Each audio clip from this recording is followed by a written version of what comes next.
To my YouTube channel to the point learning. आज मैं आपके साथ क्लास 12 फिजिकल एजुकेशन में चैप्टर 7 जो कि है आपका physiology and injuries in sports उसको डिस्कस करने जा रही हूँ, जिसमें मैं 20 MCQs डिस्कस करूँगी और ये क्वेश्चंस आपके ओवरऑल पूरे चैप्टर के टॉपिक्स को कवर करेंगे।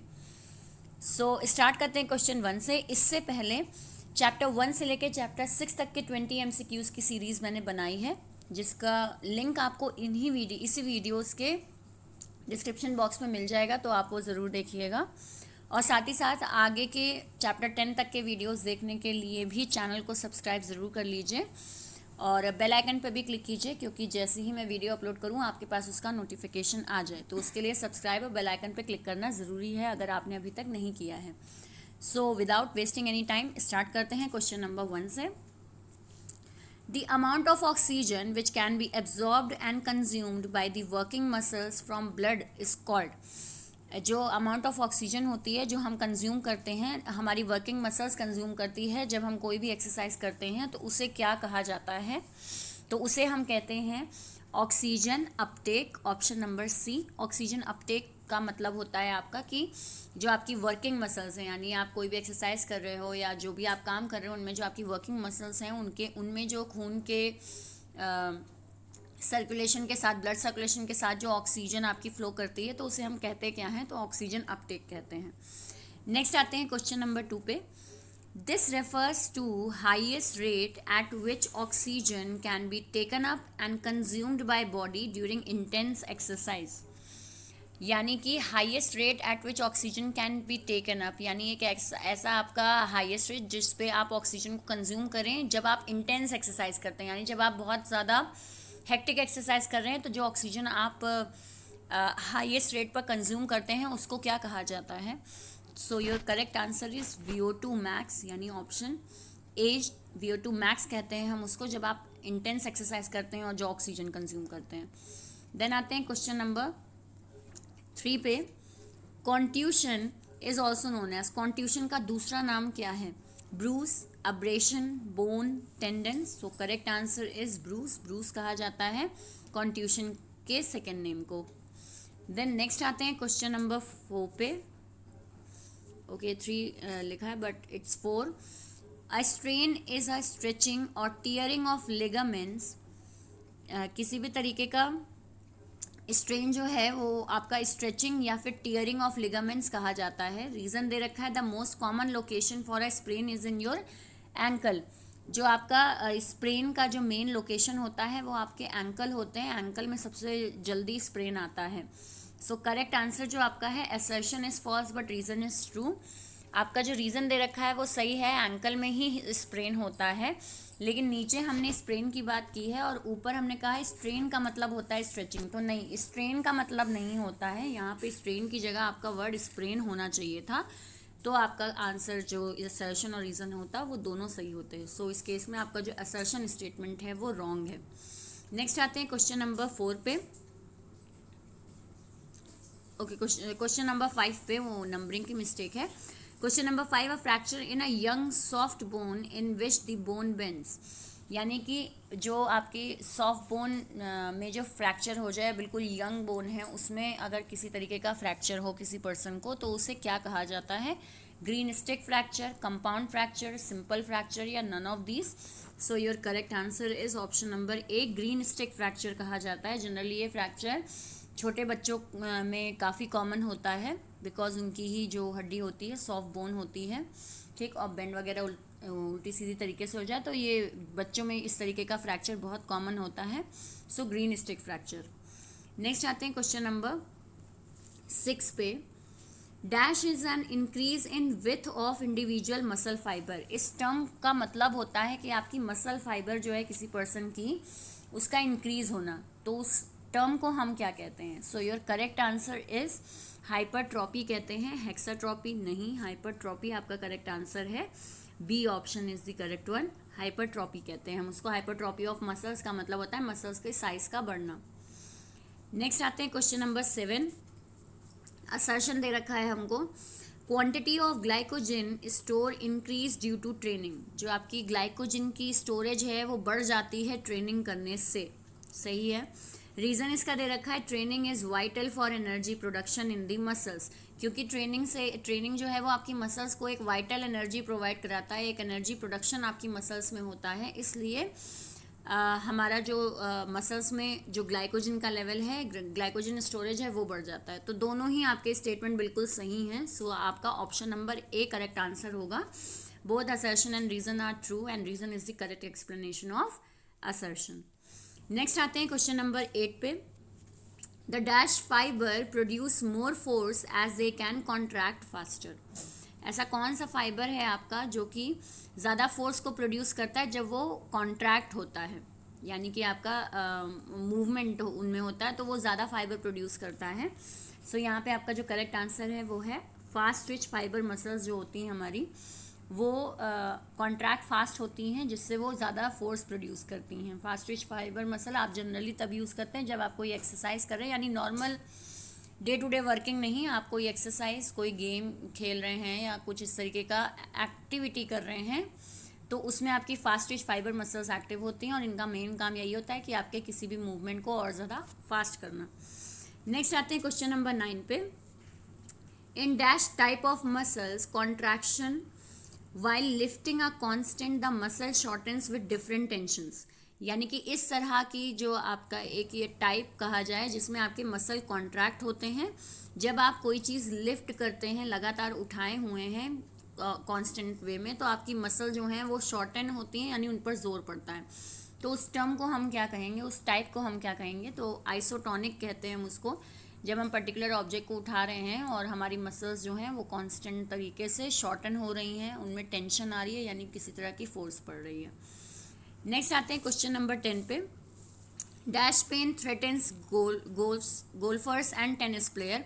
किस तरीके का पेन जो है वो आपके गोल्फर्स यानी जो गोल्फ खेलते हैं और जो टेनिस खेलते हैं वो उनको ज़्यादा परेशान कर सकता है, किस तरीके का पेन। सो करेक्ट आंसर है यहाँ पे आपका जो होगा वो है lower back. Lower back pain है किसी पर्सन को तो और वो गोल्फ या टेनिस वगैरह खेलता है तो लोअर बैक पे बहुत ज़्यादा असर पड़ेगा। उस केस में लोअर बैक पेन के दौरान एक गोल्फर या एक टेनिस प्लेयर गेम नहीं खेल पाएगा, क्योंकि सबसे ज़्यादा जोर एक टेनिस प्लेयर या गोल्फर का लोअर बैक पे ही पड़ता है जब वो अपने एक्शंस को परफॉर्म करता है। कुछ जगह पे आपको आंसर दोनों ही दिखेंगे, लोअर और अपर, तो हाँ बिल्कुल लोअर और अपर दोनों इसमें आंसर होने चाहिए। इसलिए अगर आपको एक ऑप्शन डी में सपोज नी की जगह बोथ ए एंड बी दिखाई देता है तो आप उसको करेक्ट करिएगा, क्योंकि लोअर बैक और अपर बैक दोनों ही करेक्ट आंसर है। बट फिर भी यहाँ पे लोअर और अपर दोनों अलग अलग दिया था तो प्रेफर हम लोअर बैक को करेंगे, जो कि ज़्यादा मूवमेंट को रोकेगा जब आपको इस तरीके का कोई पेन हो रहा है। तो नेक्स्ट आते हैं क्वेश्चन 11 पे। Identify the correct option for soft tissue injury. इनमें से कौन सा सॉफ्ट टिश्यू इंजरी का करेक्ट वर्ड है? फ्रैक्चर, कम्युनिकेटेड फ्रैक्चर, एब्रेशन या डिसलोकेशन। सो करेक्ट आंसर है सी ऑप्शन, एब्रेशन। एब्रेशन जो है सॉफ्ट टिश्यू इंजरी है, यानी कि स्किन पे चोट लगे तो उसे हम सॉफ्ट टिश्यू इंजरी की कैटेगरी में करते हैं। बाकी सारे के सारे आपके या तो फ्रैक्चर दे रखे हैं या तो आपका डिसलोकेशन भी होता है कि हड्डी का इधर से उधर हो जाना। नेक्स्ट आते हैं क्वेश्चन नंबर 12 पे। The change in the chemical composition of blood due to exercise. Chemical composition जो चेंज होता है ब्लड में एक्सरसाइज करने से, तो उस केमिकल चेंज में क्या चेंज आते हैं? RBC increase, plasma increase, platelets increase या all of the above. So correct answer is all of the above. जब हम एक्सरसाइज करते हैं तो हमारे आरबीसी यानी रेड ब्लड सेल्स की मात्रा भी बढ़ती है, प्लाज्मा भी इंक्रीज होता है, प्लेटलेट्स की नंबरिंग भी बढ़ जाती है। सो आपका करेक्ट ऑप्शन जो होगा वो ऑल ऑफ दीज होगा। इसीलिए एक्सरसाइज को काफ़ी ज़्यादा कंसल्ट किया जाता है, क्योंकि ये सारी चीज़ें आपके ब्लड में बढ़ने लगती हैं। नेक्स्ट आते हैं क्वेश्चन नंबर 13 पे। The first aid given to sprain injury are. अगर किसी को स्प्रेन इंजरी है तो उसे फर्स्ट एड क्या दिया जाएगा? RICER, following doctor advice, giving massage to affected part या applying muscle ointment. So correct answer is RICER. Sprain और स्ट्रेन की इंजरी में हमेशा राइसर ही दिया जाता है। राइसर का फुल फॉर्म आपका होता है R for rest, I for ice, C for compression और ई है आपका एलिवेशन और आर है रिकवरी। तो ये आप ट्रीटमेंट करते हैं किसी पर्सन को जिसको स्प्रेन या फिर स्ट्रेन हुआ है, यानी मोच आ गई है या फिर खिंचाव मसल्स का हो गया है, तो ये। देन आते हैं नेक्स्ट क्वेश्चन नंबर 14 पे। In our body there are dash muscles producing a particular movement. हमारी बॉडी में इतनी मसल्स होती हैं जो कि मूवमेंट करती हैं किसी टाइम। ठीक, तो कितनी मसल्स हैं जिनका मूवमेंट एट अ टाइम होता है? सो करेक्ट आंसर जो है आपका वो है डी ऑप्शन, 650 मसल्स जो हैं वो हमारी वर्क करती हैं किसी भी मूवमेंट को परफॉर्म करने में। नेक्स्ट आते हैं क्वेश्चन नंबर 15 पे। The exchange of gases that take place in small air sacs of lungs, यानी जिनको हम एल्वियोल कहते हैं, इज कॉल्ड। उसे हम क्या कहेंगे? जब गैस आपकी एक्सचेंज होती हैं एयर सैक्स में ड्यू टू रिस्पिरेटरी सिस्टम, ये रिस्पिरेटरी सिस्टम टॉपिक से है, तो उसको एक्सचेंज ऑफ गैसेस को हम कहते क्या हैं? सो correct answer is pulmonary diffusion कहते हैं हम। पल्मोनरी डिफ्यूजन का मतलब होता है एक्सचेंज ऑफ गैसेस। जब हम सांस अंदर लेते हैं और उसके बाद सांस बाहर छोड़ते हैं तो एक्सचेंज ऑफ गैसेस का जो प्रोसेस होता है वो पल्मोनरी डिफ्यूजन कहलाता है। Next question number 16। Which of these is a long term effect of exercising on cardio respiratory system? इनमें से कौन सा एक इफेक्ट लॉन्ग टर्म का होगा अगर हम कार्डियो रेस्पिरेटरी एक्सरसाइज कर रहे हैं, यानी अगर हम लंबे समय तक एक्सरसाइज कर रहे हैं तो इनमें से कौन सा एक लंबे समय का असर पड़ेगा एक्सरसाइज पर? Increase in blood flow, increase in stroke volume, increase in cardiac output या इंक्रीज इन हार्ट साइज? सो यहाँ पे आपका जो करेक्ट आंसर होगा वो है increase in heart size. Long term effect आपका यही पड़ेगा कि धीरे धीरे जो आपके हार्ट का साइज है वो बढ़ता चला जाएगा। लॉन्ग टर्म इफेक्ट पड़ेगा, एक दिन की एक्सरसाइज में नहीं, एक हफ्ते की एक्सरसाइज में नहीं, बट लॉन्ग टर्म इफेक्ट ये पड़ेगा आप पर कि फाइनली जो आपका एक पर्टिकुलर जो ब्रीदिंग का एक तरीका है, यानी एक्सरसाइज जो आप कर रहे हैं उस पर ही असर पड़ेगा। नेक्स्ट आते हैं कि 17 क्वेश्चन पे। इन healthy adults resting heart rate ranges. एक हेल्दी एडल्ट जो है उसके शरीर में जो बीट्स पर मिनट है उसका हार्ट रेट क्या रहेगा? सो इसमें करेक्ट आंसर जो है वो आपका है 60 to 80। 60 to 80 इसलिए ये आपका जनरल बेस क्वेश्चन है कि एक हेल्दी एडल्ट जो है उसका हार्ट रेट जो है वो कितने पर मिनट की कितनी बीट्स होती है, यानी एक मिनट में कितनी बार उसका दिल धड़कता है, तो आंसर इसमें होगा 60 to 80। देन आते हैं नेक्स्ट क्वेश्चन नंबर 18 पे। Due to regular exercising the viscosity of the blood. जो हम रेगुलर एक्सरसाइज करते हैं उससे विस्कोसिटी जो है हमारे ब्लड की वो क्या होती है? इंक्रीज होती है, डिक्रीज होती है, रिमेन सेम रहती है? Both A and B.